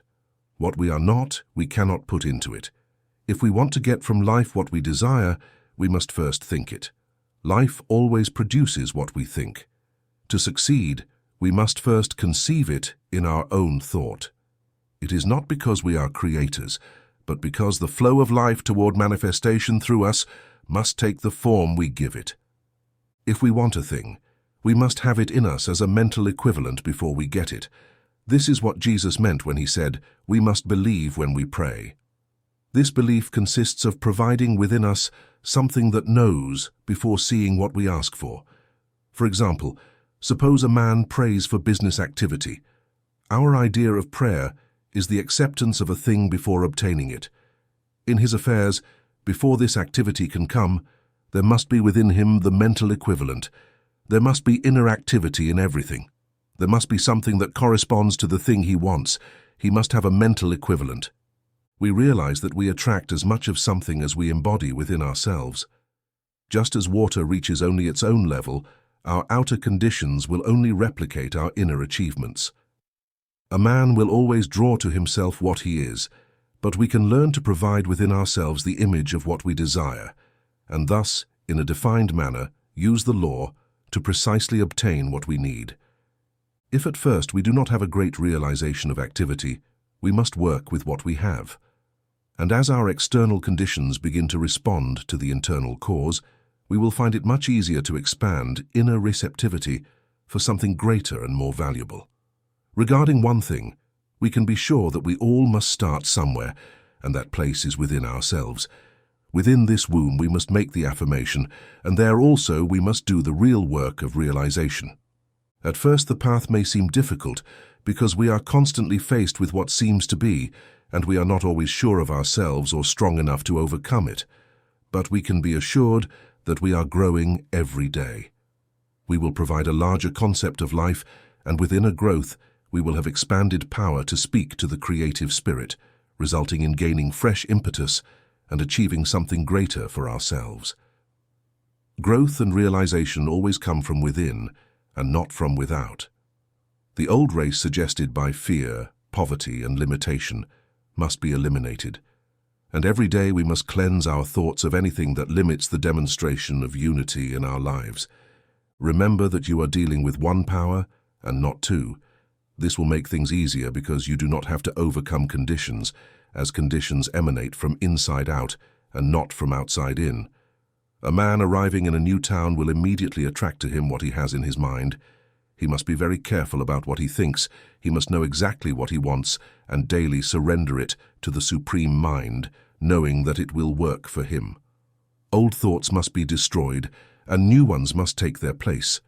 Every time an old thought arises, look it straight in the eye and declare that it has no place in your mind, that it has no power over you. Declare the law and have confidence in it, excluding everything else. Try each day to see more and understand more. Feel each day that you are particularly cared for. There are no special creations for an individual, but we all specialize the law every time we think about it. For all our thought is occupied and always something is done with it. A good practice is to sit and realize that you are a center of divine attraction, that all things come to you, that inner power goes out and draws all that you will ever need. Do not argue about it, just do it. And when you are done, leave everything to the law, knowing that it will act. Declare that all life, all love, and all power are now in your life. Declare that you are now in the midst of abundance. Hold on to this, even if you do not yet see the results. It will work, and those who believe more always get more. Think that the law is your friend, that it always watches over your interests. Have complete confidence in it, and it will provide good for you. One law and many manifestations. Often people wonder if the law will cause as much harm as good. This question would never be asked if people truly understood what the universal law really means. Of course, it will bring us what we think. Every law will do the same. The law of electricity will illuminate our home or burn it down. We decide what we will do with the law. The law is always impersonal. There is no possibility of using it for harmful purposes if we always use it for the highest expression of life. We must not use it for purposes we would not want to experience ourselves. This should answer all questions of this nature. Do I really want what I ask for? Am I willing to take for myself what I ask for others? How can we misuse the law if we only desire good? We cannot and should not concern ourselves with that. We only want good for ourselves and everyone else. Once we initiate the cause, the law will immediately begin working to fulfill our plans. Never doubt the law and do not fear misusing it. That is a grave mistake. Every law is impersonal and does not care who uses it. It will bring to each exactly what is already in their thoughts. No one can use it destructively for long, as it will destroy itself. If one persists in doing evil, we are only responsible for ourselves. Overcome any notion that you must save the world. We have all tried and failed. We can prove in our own lives that the law truly exists as the great power behind all things. That is all we can do. Each must do the same for themselves. Let the dead bury their dead and seek to live in this. You are not selfish, but merely demonstrate that the law governs your life. Everyone can do the same when they start believing, and not before that. Transcend past conditions. What happens if sometimes we attract something we do not want? What about all the things we have already attracted into our lives? Must we continue to suffer until the last penny is paid? Are we bound by karma? To some extent, we are bound by what we have done. It is impossible to set a law in motion and not produce what we sow. We must also reap it. There is no doubt about it. But here is something to consider. The Bible also says that if a man repents, his sins are forgiven and not remembered forever. Here we have two statements that initially seem contradictory. The first says we must suffer for what we have done, and the second says that under certain conditions we will not have to suffer. What are those conditions? A change in attitude towards the law, meaning we must stop thinking and acting erroneously. When we do this, we are removed from the old order and established in the new. Someone might say, if this is true, what about the law of cause and effect? It's broken, isn't it? The law is not broken.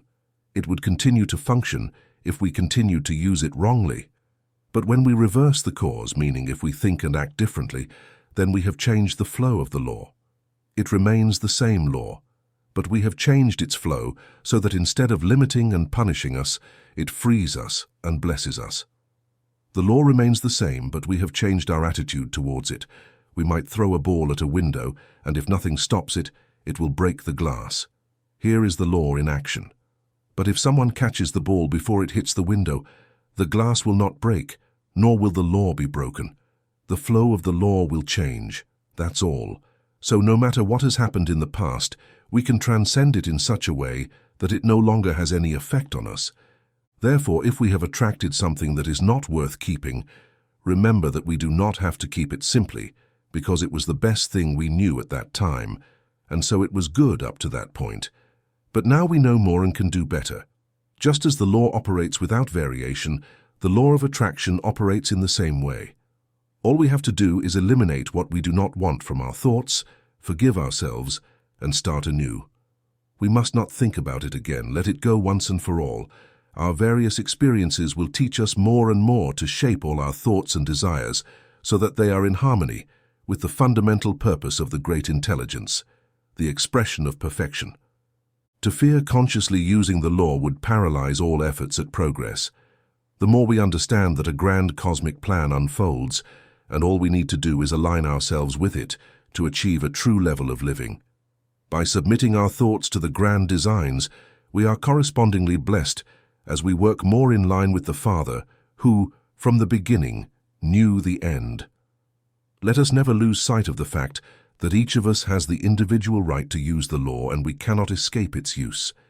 Therefore, let us proceed with the belief that a higher power works through us, that every law is a law of good. We have planted our seed of thought in the absolute mind and can joyfully follow our path in the divine privilege of working with the infinite. Understanding and misunderstanding, many people are constantly unhappy because they always seem misunderstood. They find it difficult to use the law of attraction positively and continue to attract experiences they would prefer to avoid. The issue with them is that there is always an underlying current of thought that neutralizes or destroys any useful thought they launched in their moments of greatest strength. These individuals are generally very sensitive, and while this is a more creative quality when mastered, it becomes more destructive when uncontrolled because it is chaotic. They must first learn about the law, see how it operates, and then treat themselves to overcome any sensitivity. They must realize that everyone in the world is a friend, and prove it by never saying anything unpleasant to anyone. They must see perfect beings in every person, made in the divine image, and see nothing else. Over time, they will be able to say that this is how everyone sees them as well. Holding this as the law of their life, they will destroy all negative thought. And then, with this power that is always within a sensitive person but now under control, they will find that life is theirs to make of it what they want, with the only prerequisite being that what they sow, they must also reap. We all know that anything not good does not last long, but anything embodying good is like God, always present and eternal. We are liberated by the same law to which we attached ourselves initially. The ordinary individual unknowingly does something that destroys any possibility of achieving good results in demonstrating prosperity. They affirm their good and make it one with them, and that is correct. But they continue to look at others in this way, which is incorrect and causes confusion. We cannot affirm a principle and deny it at the same time. We must become what we want, and we will never be able to do so as long as we persist in seeing what we do not want. No matter where we see it, we cannot believe that something is possible for us without also believing the same for every individual. One of the necessary ways to achieve this is necessarily the path of universal love. Seeing everyone as true children of God, united with the infinite spirit. This is not just a feeling, but the clear affirmation of a fundamental law, and the man who does not obey it opposes the very thing that led him to expression. It is true that only through mental means can one bring things about and hold them as long as their will endures. This is the ordinary way, but we want something more than forcing things to appear. What we want is for things to gravitate towards us as we use the same law that God uses. When we attain this mental attitude, what manifests will never be lost, as it will be as eternal as God's law and cannot be destroyed forever. It is comforting to know that we do not have to make things happen, but that the law of divine love is all we will need. It will relieve the overburdened brain and tired muscle. Just be calm and know that we are one with the all in the all. How can we enter if at the same time we believe in ourselves and contemplate the beam in our brother's eye? Does this not obstruct our view and pervert our own nature? We must see only the good and let nothing else enter our minds. Universal love towards all people and all things is nothing but the return of love to the source of all love, to the one who creates everything in love and maintains it in divine care. The sun shines equally on all. We must not separate and divide where God has united with such care. By doing so, we divide our own affairs, and sooner or later, the law of absolute justice that renders to each their due measure will balance the account, and then we will be obliged to suffer for the errors we have made. God does not impose this agony upon us, but we have imposed it upon ourselves, even if only for selfish reasons. We must love all things and consider them good, made of the substance of the Father. We can only hope to attract to ourselves what we draw through love. We must watch our thoughts, and if we have anything against a soul, rid ourselves of it as soon as possible. This is the only sure path. Perhaps at the supreme moment of sacrifice, Jesus did not ask the Father to forgive all the evil done to him. Let us assume we can do it better. If at this moment we do not love all people, we must learn to do so, and the path will be easier. When all condemnation has vanished forever, and we contemplate only the good, we will see that God is good and there is no evil in him.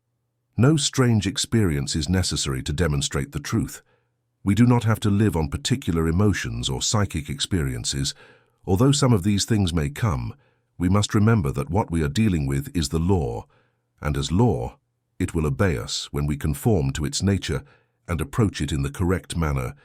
What we are doing is declaring something in mind, and if the impression is clear in our own minds that it is done, we have put all the activity into it that we can until something happens outside for us to work on. Many people say they wish they could feel something when they do a treatment. All this is a mistake and an attempt to give a physical reason for life. What we really need to feel is that, as God is all and good, he wants us to have only good. Feeling this, we must take what is already done for us. Our attitude toward such a good Father must always be one of gratitude. When we begin to test the power of truth, we will always maintain this attitude. Know that you are dealing with something sure, and all you have to do is positively know it and wait for the results to manifest outwardly. Then, do what your common sense tells you to do, for it is the thought of God through you. More and more, you will find yourself guided out of difficulty towards that freedom which is the divine birthright of every living soul. So move forward, looking only at desired things and never undesired ones. Victory will always be on the side where the majority of your thoughts rest in absolute acceptance. Visualize a few people visualizing everything they think, and many think it is impossible to demonstrate unless they possess the power to visualize. It is not so, although some amount of visualization is necessary. On the other hand, it must be remembered that we are dealing with a power that is like the earth of the soil that will produce the plant when we plant the seed. No matter if we have never seen a plant like the one that will grow for us, our thought is the seed, and the mind is the soil. We are always planting and harvesting. All we have to do is plant only what we want to harvest. This is not difficult to understand. We cannot think of poverty and at the same time demonstrate abundance. If a person wants to visualize, let them do so, and if they see themselves fully in possession of their desire and know they receive it, they will make their demonstration. If, on the other hand, they do not visualize, let them simply state what they want and believe absolutely that they have it, and the result will always be the same. Remember that you are always dealing with the law, and that is the only way for anything to exist. Do not argue about it. That means you are not yet convinced of the truth. Convince yourself and rest in peace. Where does the demonstration take place? The demonstration takes place in the patient, in the practitioner, or in the mind of God. We are in the mind of God, so it must happen there. But the patient is also in the mind of God, otherwise there would be two minds. So it must also happen in the mind of the patient. But this mind is that of God, so it doesn't matter where it occurs. We do not have to project our thought because the mind is within our reach and never abandons us. All we have to do is know it within ourselves, and when we are absolutely convinced, we have demonstrated. As for the practitioner, all he has to do is convince himself. Here begins and ends his work. There is a power that will take care of the rest. Is this not the supreme attitude of faith in a higher power? Of course it is. And the more faith we have, the easier it will be for us and the quicker we will receive the answer to our prayer. If we have simple, childlike faith, it will produce, but it should give us greater faith when we understand a little how the law works. From this follows that by understanding, we should have such great faith that we will never receive a negative answer to all our thoughts. Each victory will strengthen us until we no longer have to say, I hope, or I believe, but I know. Part 2. Treatments. The way to give a treatment is, first of all, to absolutely believe that it can be done. Believe that your word reaches a true creative power that takes it immediately and begins to act upon it. Feel that for this power all things are possible. It knows nothing other than its own power to do what it wants to do. It receives the impression of your thought and acts upon it. It is never sure to treat something that you do not want to see happen. This means that what you want for another, you must first be willing to receive for yourself. Then believe that your word will be acted upon by an almighty power. Feel its great reality in and through all the things you say, and declare exactly what you want it to do for you, without ever doubting in your own mind, because it will do exactly what you have indicated. All a practitioner has to do is convince himself, know, believe, and what he declares will happen to him. One of the first things to do is to be definite, to have a mental image of the thing you desire, to know exactly what you want. This mental image, this absolute acceptance that this is now, must never be neglected, or you will not achieve your desired goal. We sit with our own soul at peace with the world, at peace with ourselves, realizing that we are dealing with something that is a reality, something that cannot fail. We strive to have a clear conception of the matter, resting in this realization while the universal creative power takes it and acts upon it. We have stated exactly what we want it to do for us. We have believed, we have known, we have never contradicted what we declared. The person who can do this is sure to achieve results. Understanding and guidance. The inner man is always in immediate connection with the infinite of understanding. We are immersed in a living intelligence. We are surrounded by a power that knows, for in it we live, move, and have our being. If our outward thinking were never confused, we should draw at every moment from this infinite source of knowledge. We should be guided by it and never make mistakes. Our minds would be like the smooth surface of a lake undisturbed by wind and storm. But for most of us, this is not the case. We are disturbed by the external, so the surface of our mind is agitated, it is no longer clear and transparent, and we cannot have clear vision, true guidance, and we do things wrong because we do not see clearly. The development of understanding consists in learning to draw it from infinite intelligence. We can never do this as long as our thinking is confused. The first thing to do when we desire greater understanding is to be calm and listen to the inner voice. Withdraw for a moment into the silence of the soul. Take here what we already know and realize that a higher intelligence expands it. We continually take the pattern of our thought, the thing we are working on, and ask and receive new light. We hold this in divine light and try to believe that we are guided. We affirm that supreme intelligence and absolute power act upon our thought and bring it to fruition. We are guided now, and we will make no mistake. We abide in the secret place of the Most High and dwell under the shadow of the Almighty. How do we know what to do?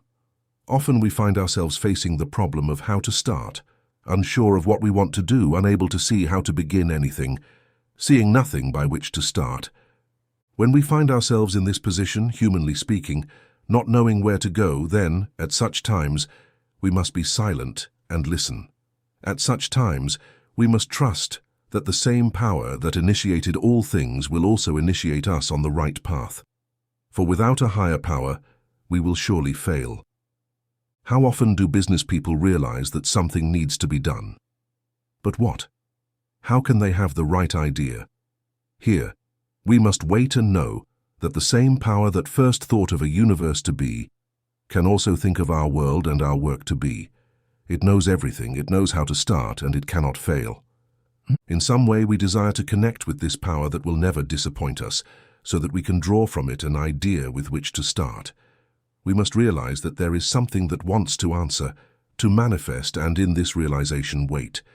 The idea may not come at first, but we must be patient, never doubting, and thus wait with faith. It will come.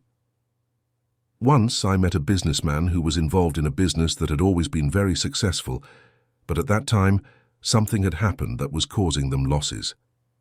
It had been going on for a year, and things were getting worse. Failure seemed inevitable.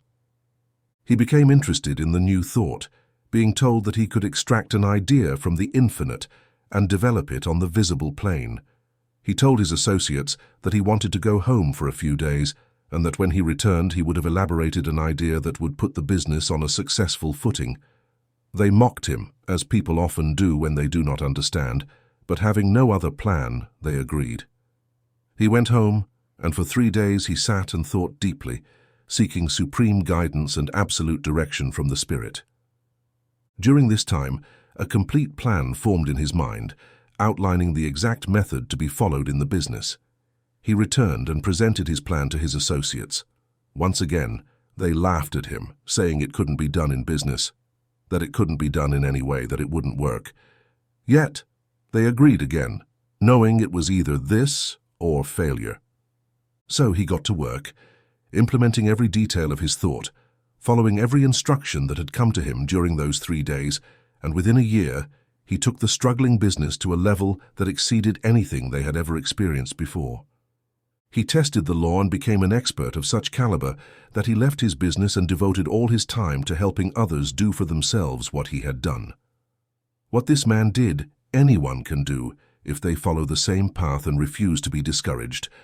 There is a power waiting simply to be recognized by us, to emerge in our thought as an infallible guide for those who lean upon the ever-outstretched arm of the infinite. Life is grand with limitless possibilities. We must wait and listen, then attend to our outer affairs with the inner conviction that we are guided toward a more perfect expression of life. Anyone can do it by following a thought. When we feel we have the right direction, when something within us tells us we are guided, then no matter how it looks, we must follow it. Something beyond our intellect is doing something through us, and we must do nothing to contradict it. Perhaps this will lead us to do something that seems contrary to the race's experience, but that doesn't matter.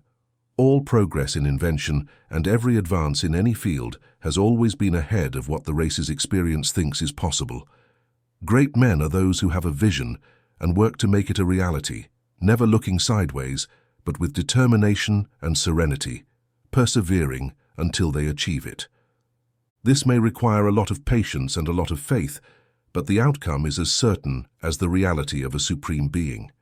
Never be afraid to trust this inner guide. Never be afraid that it is correct. We are all in the midst of supreme intelligence, pressing against the doors of our thoughts, waiting to be known. We must be open to it at all times, ready to receive guidance and be led to greater truths. The single current of thought, we are all within the mind, and what we think in it is taken and done in us. This means that what we think will come to pass. We cannot think one way one day and change our thinking the next and hope to get the desired results. We must be very clear in our thinking, sending out only thoughts that we want to see manifested in our condition. Here's something worth remembering.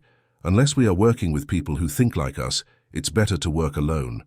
A single current of thought, even if not very powerful, will do more for us than many strong currents that are in disagreement.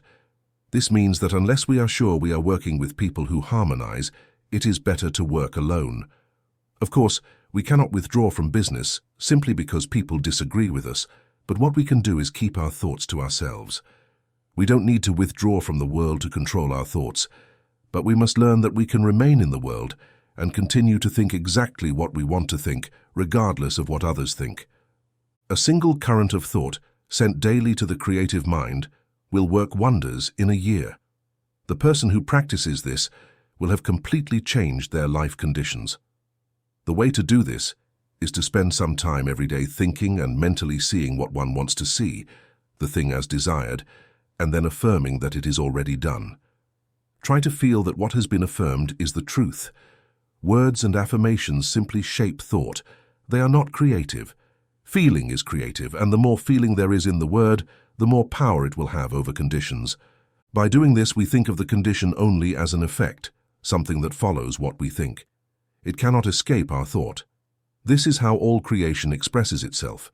It is very helpful to mentally realize that at any moment, a great current of thought and power is operating through us. It is constantly emerging in the mind, where it is caught and put into action. Our job is to keep this current of thought where we want it to be, ready to act at any time when the impulse for action manifests.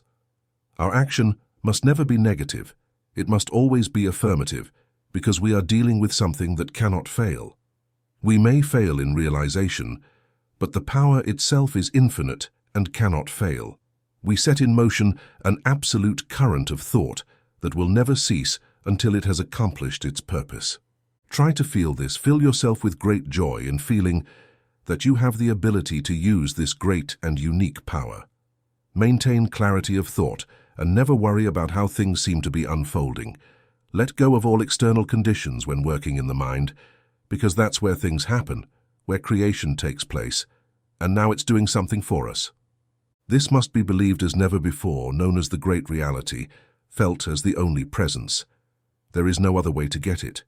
Even if all infinity wants to give, we must take, and as far as we are concerned, this taking is mental. Even if people laugh at this, it doesn't matter. Better to laugh who laughs last. We know what we believe in, and that will be enough. Expanding our thought, we can never remain stagnant in our thinking, for we will either grow or regress, as we can only attract to us that with which we first have a mental likeness. It follows that if we wish to attract greater things, we must provide larger thoughts. This expansion of consciousness is so necessary that one cannot say too much about it. Most people go a little way and then stop, seeming unable to go beyond a certain point. They may achieve so much and no more. Why does a businessman succeed so much every year? We see people in all walks of life who succeed to a certain level and never seem to surpass it. There must be a reason for all this. Nothing happens by chance. Everything is governed by law, and we can arrive at no other conclusion when we examine the mental reason behind things. The man who reaches a certain level and seems never to surpass it is always governed by the law. When he allows his thoughts to lead him into broader fields of action, his conditions match his thoughts. When he stops expanding his thought, he stops growing. If he continued in thought, realizing more and more, he would find that in the outward form of things he would accomplish greater things. There are many reasons why a man stops thinking of greater things. One is lack of imagination. He cannot conceive of anything greater than what has already occurred. Another operates in this way. So far I can go in my business. He thus signs his own death warrant. Often a person will say, I am too old to do greater things, and there he stops. Another will say, the competition is too strong, and this is where that man stops. He cannot go beyond what his thought bears. All this is unnecessary when we realize that life is primarily consciousness, and then conditions follow. We see no reason why a man cannot continue and never cease growing. Regardless of age or circumstances, if life is thought, we can continue to think of greater things. There is no reason why a man who is already doing well cannot mentally conceive something even better. And if we are active, greater activity is always possible. We can always see a little further than we have seen before. This is precisely what we must do. See, even a little further than our previous thought. Each time we practice this, we find that year after year we grow, every month we progress, and in time we will truly become great. Since there is no break on this infinite power, as the limitless has no limits, this is how we must continue to try to see greater and greater possibilities in life. We absolutely must work every day on expanding our thought. If we have 50 clients per day, we should strive to believe we will have 60. When we have 60, we should mentally see 70. This must never cease. There is no stopping point in the mind. Let go of everything else, release all else from your thought, and mentally see yourself receiving more than you received before. Believe that the mind establishes it for you, then continue your regular activity. Never see limitation, never stop before it, And above all, never speak of limitation to anyone. This is the only way, and there is no other way, to grow a greater thought. The man with a great thought is always the man who accomplishes great things in life. Take the greatest thing you can think of, hold it mentally, look at it, and hold it as something already done, and you will prove to yourself that life has no limits. Always continue. There is no reason why a person should ever stop. This does not mean that we must be miserly in trying to accumulate more and more for ourselves, but our thought must expand in such a way that we cannot help but gather more and more, while always distributing what we gather. In fact, the only reason to have is so that we can give from what we have. No matter what happens to us, we must continue to hope for more, even when we think we have reached the peak. Just when it seems life has given us all we can handle, let that be only the beginning of even greater things. No matter the size of the picture you have in mind, make it even bigger. The reason why so many people reach a point where they stop is that they reach a point where they cease to grow in their own minds. They reach a point where they can no longer see further, thinking that after truly accomplishing something great, they should stop there. We must watch our thinking for signs of inactivity. Nothing in the universe ever stops. Everything is built upon an unlimited basis, drawn from an unlimited source, emerging from an infinite ocean of unmanifested life. We speak to this life and draw from it everything we think. Life is always limitless, and the only thing that limits us is our inability to mentally conceive and draw more from this unlimited source. Mental likeness allows us to draw from the infinite only what we have first thought of as reality. This is where many fail, thinking that all they have to do is affirm what they want, and it will come. While affirmations have real power, they only have what we put into them. Just as we cannot speak a word we do not know, we cannot make an affirmation we do not truly understand. We effectively affirm only what we know to be true, what we have experienced inwardly, even if we have heard or read that something is true. Only when something within our own soul matches or acknowledges its truth does it become true for us. This must never be lost sight of. We can only affirm effectively what we know, and we only know what we are. This is where we see the necessity to provide ourselves with a greater conception of life, a larger idea of ourselves, and a broader understanding of the universe in which we live, move, and have our being. It's a matter of inner growth, along with the expansion of all lines of thought and activity. If we want to do something truly worthwhile, we must mentally grow until we are that thing we want to see accomplished. It may take time, but we should be willing to dedicate all the time necessary to our own development. However, few people in limitation have a mental likeness to abundance. This image must be supplied. The thought must be large enough to encompass the entirety of the desired thing. A small thought will produce only a small thing. The very fact that everything is mental demonstrates that this is true. Everything is mental, and because this is the case, we can only draw from that mentality what we have first thought in it as reality. We must become what we want. We must see it, think it, realize it, before the creative power of the mind can do it for us. It's an internal process of expanding consciousness. It's a thought that grows and manifests within us. All who desire it and take the time and effort can do it, but it will take work. Most people are too lazy to make this effort daily. We must train our thought to see only what we want to experience. And as we mentally grow in what we stop, we must drive out all small and insignificant thoughts and ideals from our mind and see things in a broader way. We must cultivate the habit of an expanded mental horizon, see farther each day, and experience greater and greater things in our daily life. A good practice for expanding our thinking is to imagine ourselves daily in a slightly larger place, filled with activity, surrounded by greater influence and power, feeling more and more that things come to us, seeing that there is much more to come, and as much as possible, knowing that we now have everything we see and feel. Affirm that you are this larger thing that has entered into this larger life. Feel that something within you draws more to you. Live with the idea and let the concept grow while simply waiting for greater and better things to happen. Never let small thoughts enter your mind, and soon you will find that a larger and more magnificent experience has entered your life. Keep this in mind. Never let go of the mental image until it manifests daily. Bring to mind the clear image of what you desire and impress it upon the mind as a done deal. This impression in our own mind of the thought of what we want to achieve will ensure that our own mind impresses the same thought upon the universal mind. In this way, we shall be in constant prayer. We do not need to continually hold the thought of something we want to obtain it, but rather the thought that we can become inwardly the thing we desire.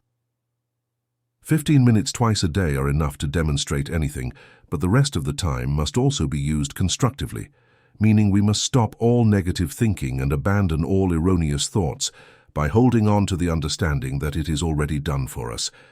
We must know that we are dealing with the only power that exists in the universe, that there is none other than it, and that we partake in its nature and laws.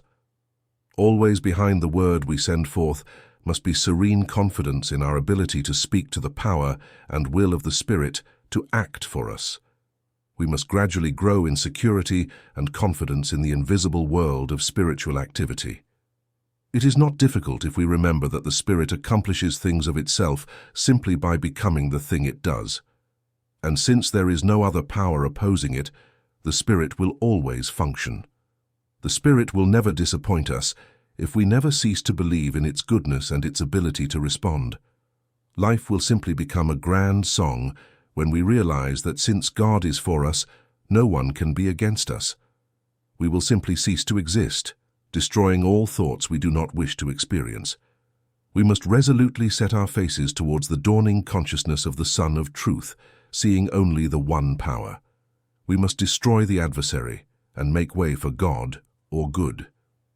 Anything in any way negative must be erased from the picture, and we must daily enter into higher thought to be cleansed of the dust and chaos of objective life. In the silence of soul communion with the great cause of all being, in the quiet of the Absolute, in the secret place of the Most High, behind the ceaseless din of life, we shall find a place of rest and a place of true spiritual power. Speak in this inner silence and say, I am one with the Almighty. I am one with all life, with all power, with all presence. I am, I am, I am. Listen to the silence. From apparent emptiness, the voice of peace will answer the waiting soul. All is well here. We unveil all our needs and desires, and here we receive directly from the Infinite all that we shall need for life to be sound, happy, and harmonious. Few enter here due to the belief that conditions and circumstances control. Know that there is no law but God's, that the soul establishes its own law in the Infinite, and that our slightest desire is honored by the Spirit of the Father. Practice the truth daily and die daily to every erroneous thought. Spend more time receiving and realizing the presence of the Most High and less time worrying. A wonderful power will come to the one who believes and trusts in this power in which they have learned to believe. Know that all good and all God is with you, all life and all power. Never say, I am afraid again, but always say, I trust, for I know in whom I have believed. Direct practice for prosperity. Suppose you run a mail-order business and send cards across the country. Take the cards in your hands or simply think of them, and declare only that they will fulfill their purpose. Be certain that every word written on them is true and carries its own conviction. Visualize how each one reaches its destination, where it will be welcomed joyfully and read with interest. Affirm that this is happening right now. Feel it as truth. Mentally assure that each letter will find its way to the exact place where it is desired and will benefit the recipient. Feel that each letter is supported by the Spirit, which is a messenger of truth and power, and that it will bring with it conviction and fulfillment. When you speak the word, always feel that the Spirit takes it immediately and acts continuously in accordance with it. Therefore, our role in the creative process is to know this and be ready to do all we can without haste or concern, and above all, to absolutely trust that the Spirit will take care of the rest. The one who sees more clearly and believes more firmly will demonstrate more. It should be that person, and you will be that person as soon as false thoughts disappear and understanding arises that there is only one power and one presence. We are enveloped in infinite love and intelligence, and we must embrace them and claim their protection from all evil. Declare that your word is the manifestation of the presence and activity of the power of all that exists, and wait for the perfect concept to manifest. Race consciousness. One of the things that greatly prevents us from demonstrating a higher degree of prosperity is what we can call race thought or race consciousness. Here is the result of everything the race has thought or believed. We are immersed in this, and those who are receptive to it are controlled by it. Every thought seeks to express itself along the lines of least resistance. When we become negative or fearful, we attract such thoughts and conditions. We must be sure of ourselves, positive, non-aggressive, but absolutely assured and balanced inwardly. Negative people always attract negative conditions. They encounter problems easily. Positive people attract positive things. They always succeed. Few people realize that the law of thought is the great reality, that thoughts produce things. When we understand this power of thought, we will carefully monitor our thoughts to ensure that no unwanted thought enters, that nothing we do not want to see materializes. We can protect our mind by knowing that no negative thought can enter it. We can practice daily by declaring that no racial thought of limitation can enter our mind, that the Spirit surrounds us and protects us from all fear and limitation. Let us clothe ourselves in the great realization that all power is ours, and that nothing else can enter. Let us fill the atmosphere of our homes and workplaces with currents of positive thought. Others will feel it, will love to be near us, and will participate in the things in which we participate. In this way, we will continually attract the best. Let us develop our intuition. If a person always lived close to the Spirit, they would never make great mistakes. Some seem to have the ability to always know what is best to do. They always succeed because they avoid making mistakes. We can all train ourselves to be guided by the Supreme Spirit of the universe, but we can never do so until we believe that we can receive directly from the source of all knowledge. This is done by sitting in silence and knowing that the Spirit guides us inwardly. Let us try to feel that our thought is imbued with the thought of the Spirit. Let us wait for it to guide us, but never be discouraged if we do not immediately receive a direct impression.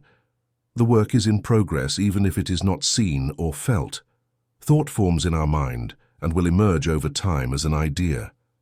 When the idea manifests, always have confidence in it, even if it is not exactly as you hoped. First impressions are usually the most direct and clear. They usually come directly from the Spirit of the universe and must be expressed with care.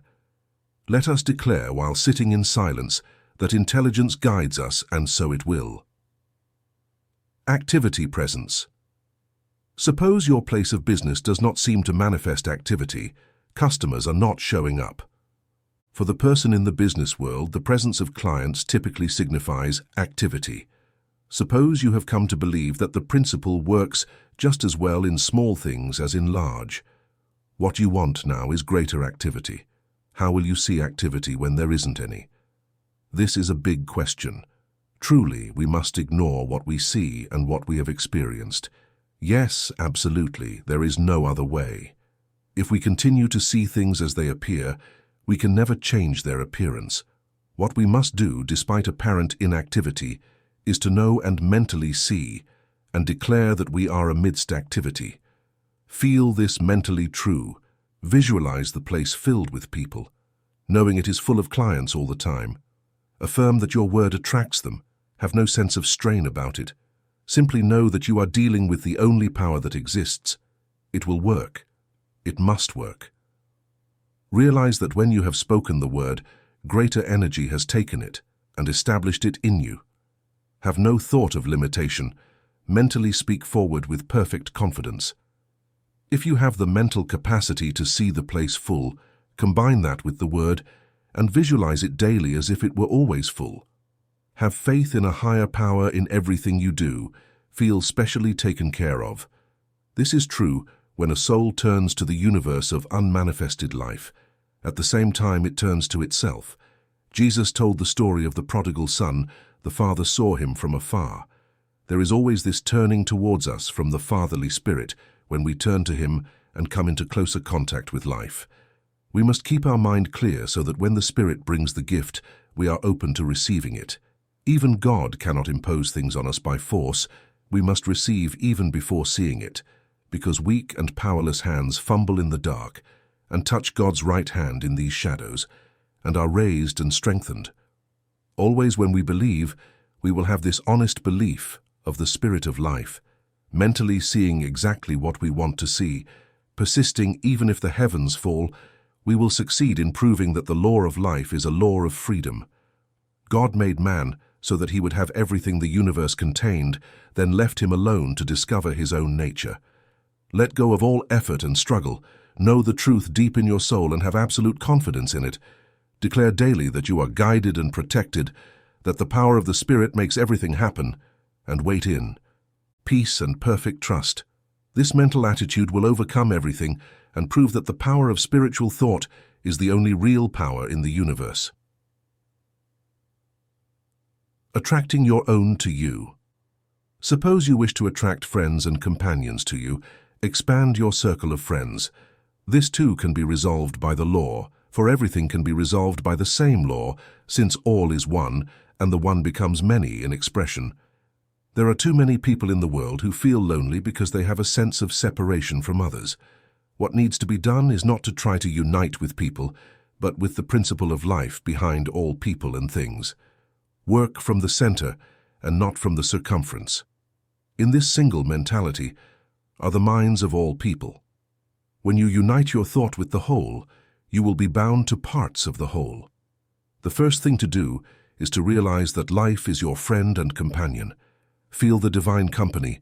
Feel that you are one with all life. Declare that as this thought awakens in your mind, it also awakens in the mind of the entire race. Feel that the world is drawn to you. Love the world and all those in it. Include everyone if you want to be included by everyone. The world seeks strength. Be strong. The world loves love. Embody it. See the good in all people. Let go of everything else. People will feel your love and be drawn to it.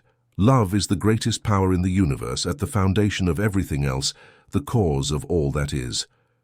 Feel that your love is like a great light illuminating the path of the entire world. It will return to you, bringing so many friends that you won't have enough time to appreciate them all. Become a true friend, and you will have many friends. Be self-sufficient, yet inclusive of everyone. People will sense your strength and will desire to bask in your radiance. Never be unhappy or morbid. Always be joyful and radiate good character and happiness. Never show that you are depressed or discouraged. The world is attracted to the strongest center of joy and camaraderie. Never let your feelings be hurt. No one wants to hurt you, and no one could even if they tried. You are above all that. Wherever you go, know that the Spirit of truth goes before you and prepares the way by bringing all the friends and influences necessary for your comfort and well-being. This is not selfishness, but common sense, and it will surely bring you a harvest of friends and companions. Declare to the Spirit that you are now bound with all people, and all people are bound with you. Visualize yourself surrounded by cohorts of friends, mentally feel their presence, and rejoice that all good things are yours. Now do this no matter what seems to be happening, and it won't be long before you encounter wonderful friends and connect with the great ones of the world. Ultimately, man is simply what he thinks himself to be. He is great in capacity if he thinks great thoughts. He is small if he thinks small thoughts. He will attract to himself that which he thinks about most. He can learn to govern his own destiny when he learns to control his thoughts.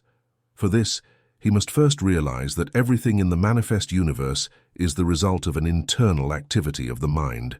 This thought is God producing a universe through the activity of his own divine thoughts.